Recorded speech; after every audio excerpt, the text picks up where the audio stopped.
On this week's TrendSpotting report, we see what may be one of the most successful use of the Castle Doctrine. In addition, we see how the governor is responding to the uptick in COVID-19 cases and what led one senatorial candidate to pull out.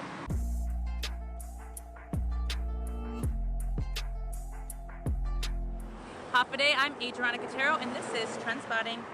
This week began with a big decision by the Office of the Attorney General to drop a murder charge against Anthony Mendiola. Police were called to Mendiola's Agana Heights home on June 23rd after he allegedly shot and killed 37-year-old Joey Zamora. Attorney General Levin Camacho cited new evidence pointing to self-defense. Mendiola was inside his home defending himself. The evidence showed Zamora was yelling outside of Mendiola's home before forcing his way in. AG Camacho said, quote, "If someone is forcefully entering your home, there is presumption that you are in a reasonable amount of fear that they are going to harm you or kill you, and you are allowed to use deadly force," unquote. This case could be the first successful use of the so-called Castle Doctrine defense. Mendiola still faces charges of possession of an unregistered firearm and possession of a firearm without a valid identification, both as third-degree felonies. And here's what you had to say. One of our viewers says, "Watch how people start using the Castle Doctrine for everything." Another viewer says, "Yes, you have the right to protect yourself, your family, and your home." What got many viewers talking this week was a curious 4th of July post over Facebook by then Republican senatorial candidate Ryan Calvo. Calvo wrote, quote, "Local activists with anti-American sentiment on Guam are homegrown domestic terrorist cell groups which do not represent peace. I am a proud Guamanian, and I stand by the American military," unquote.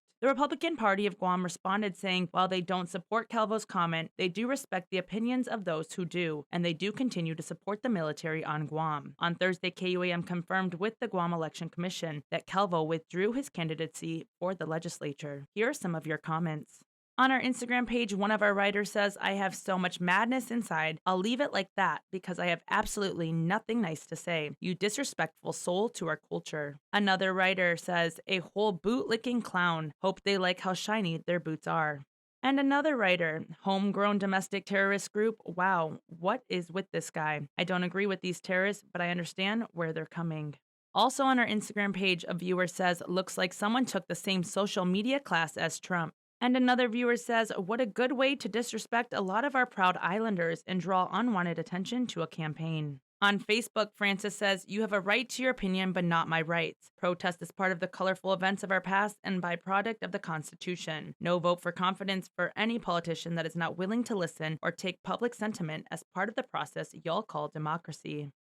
Xavier Borja says, "Guam is small enough as it is. The military owns a third of the land already, and that land has some of our only remaining cultural heritage sites. I don't get what's wrong with wanting to preserve our history. The Chamorro culture of Guam is badly dying as it is. If nothing is done to at least try to preserve it, we stand to lose everything. You're telling me white man's history is more important than that of the indigenous people?" Of course, COVID-19 is still on our minds after a spike last week spurring ongoing community testing. The governor held her first press briefing in days, saying we are on the right track containing the virus. In a span of 7 days, there were 36 positive cases reported, but that was expected with hundreds of tests coming in. Dr. Felix Cabrera, who sits on her advisory team in the state surgeon cell, reiterated that the hospitalization rate as well as the test positivity rate are still well below the threshold. Many of those positive cases are due to household contacts, which the governor says is a good sign since it makes tracing, control, and isolation much easier. The governor couldn't provide a clear date yet on the reopening of tourism, pushed back after the spike, but she says she continues to work with her team in the industry to get it going. Here are your thoughts. Virginia says, "Praying for us all. We need to shut down and not wait till it gets out of hand. Please, let's be safe. Especially, I'm worried more for our kids here in our island. Please, let's be safe."